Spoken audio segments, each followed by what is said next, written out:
नमस्कार welcome to Ayurveda lifestyle. आज मु आपण मानकु एमिति एक मंजी विषय कहबाकू जाउछि जो मंजीटी आपण माने प्रतिदिन सकाळ व्यवहार करिबा द्वारा आपणक शरीर रे घोड़ा परि ताकत आसीबाकू लागिबो एवं आपण षंढ परि निज शरीर को करि पारिबे। आज मु आपण मानकु जो मंजी विषय कहबाकू जाउछि सेही मंजी आपण मानक पाखाखरे जदि आयुर्वेदिक सेंटर अछि चेरीमूली दुकान अछि सेथिरे मध्ये पाई पारिबे। जदि आपण माने पाई पारिबे नाही ताले आपण मार्केट रो नचेत जे कोनसे ऑनलाइन रो मध्ये मगै के आनी पारिबे। एही मंजीटी को व्यवहार करिबा अति सहज।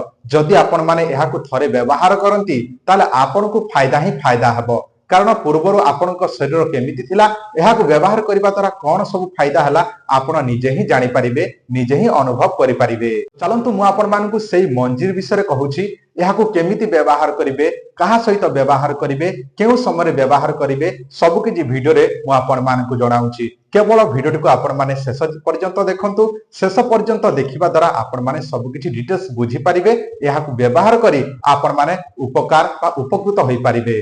प्रथमे एहार नाटी सुनी रखंतु। एहा को कहा जाय पान मधुरी, ता सहित सोप कहा जाय एवं पान मुहुरी मध्य कहा जाय, अन्य भाषा मानकर कहा जाय, जोटा कि आपण अति सहज रे पाई पारिबे जे कोन से ऑनलाइन रे नचे दुकान रे नचे चेरीमूली दुकान रे मध्य पाई पारिबे। आनिला परे ताहाको केमिति व्यवहार करिवे एबे सुनि नियंतु। प्रथमे सेही पान मोहरी बा पान माधुरी टिकु बा सोप टिकु आपण कोन करिवे धोई नेबे सफा करिकी धोई देला परे देखंतु आपण कोन करिवे प्रतिदिन 30 रु 50 ग्राम ही व्यवहार करिवे।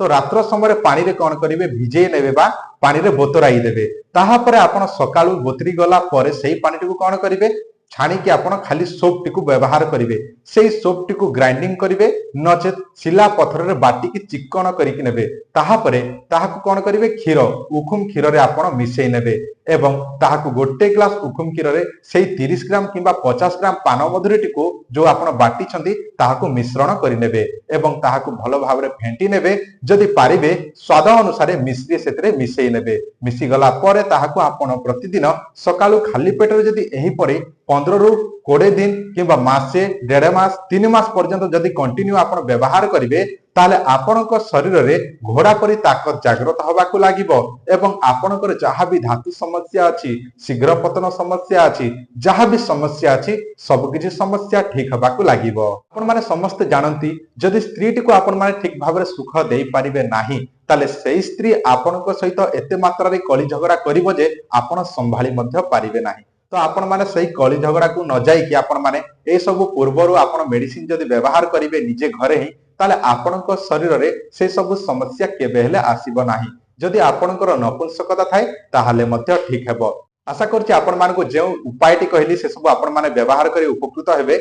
आजरो वीडियो एतिकी। वीडियो देखिथार धन्यवाद। नमस्कार।